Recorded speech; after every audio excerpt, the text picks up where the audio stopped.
D. तो अगली खबर यूपी से है, जहां सीएम योगी ने एक बड़ा फैसला लिया है। सीएम योगी ने पूर्वी पाकिस्तान यानी जिसे अब हम बांग्लादेश कहते हैं, वहां से 1960 से 1975 के बीच विस्थापित होकर जो लोग भारत आ गए थे उन्होंने ये फैसला लिया है सीएम ने कि उन्हें उनका हक दिलाने वाले हैं।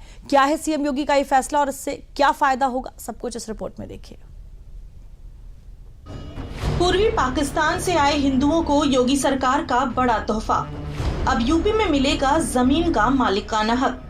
1960 से 1975 के बीच पहले का पूर्वी पाकिस्तान और अब जो बांग्लादेश है, वहां से उस समय काफी लोग विस्थापित हुए थे।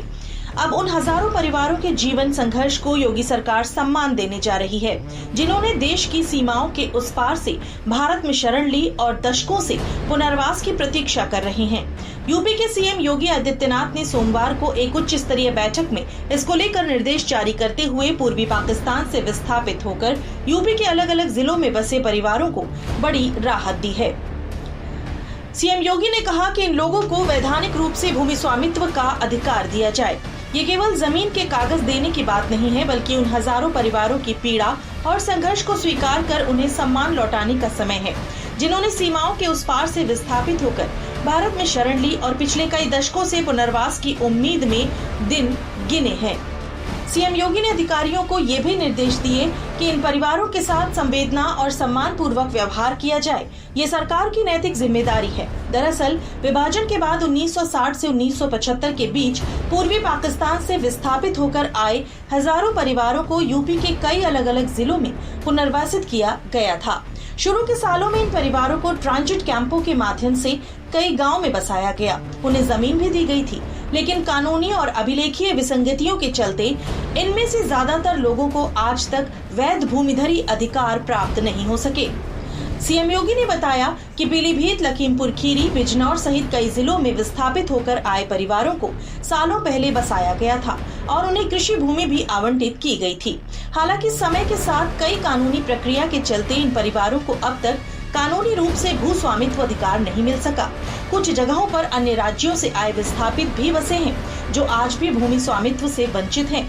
वर्तमान में कई गांव में सालों से खेती कर रहे परिवारों ने भूमि पर स्थायी आवास बना लिए हैं, लेकिन राजस्व अभिलेखों में उनके नाम आज भी दर्ज नहीं है।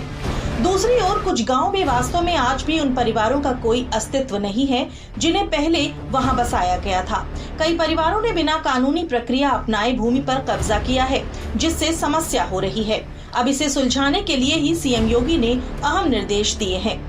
जिन मामलों में पहले भूमि का आवंटन गवर्नमेंट ग्रांट एक्ट के तहत हुआ था, उन्हें ध्यान में रखते हुए वर्तमान कानूनी ढांचे में नए विकल्प तलाशे जाएं, क्योंकि ये अधिनियम 2018 में निरस्त किया जा चुका है।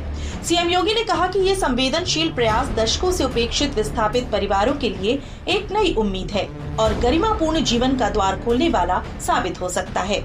इसे केवल पुनर्वास नहीं, बल्कि सामाजिक न्याय, मानवता और राष्ट्रीय जिम्मेदारी के रूप में देखना चाहिए। दरअसल विभाजन के बाद खासकर 1960 से 1975 के बीच पूर्वी पाकिस्तान से हजारों हिंदू परिवार जबरन विस्थापित होकर भारत आए थे, जिसके बाद यहाँ इन्हें रहने की जगह तो दी गई, लेकिन सालों बाद भी इनमें से अधिकतर परिवार विधि सम्मत भूस्वामी नहीं बन सके। अब सवाल उठता है कि दिक्कत क्या थी, तो इसे भी समझते हैं। इन लोगों को जमीनें तो दी गई, मगर कागज अधूरे रहे। कई मामलों में जमीन वन विभाग के नाम दर्ज रही, नामांतरण की प्रक्रिया लंबित पड़ी रही। कुछ लोगों के पास कब्जा है, लेकिन वैध दस्तावेज नहीं। वहीं कुछ गांव में ऐसे परिवार अब मौजूद ही नहीं हैं, जिनके नाम पर जमीन थी। कुछ परिवारों ने कानूनी प्रक्रिया के बगैर कब्जा कर लिया, जिससे विवाद की स्थिति बनी।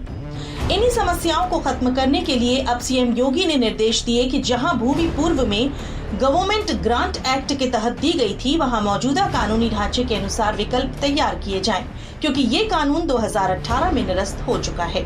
मुख्यमंत्री ने अधिकारियों से ये भी कहा कि इस पूरे मसले को केवल पुनर्वास योजना के रूप में न देखें, बल्कि ये सामाजिक न्याय, मानवता और राष्ट्र धर्म का विषय है।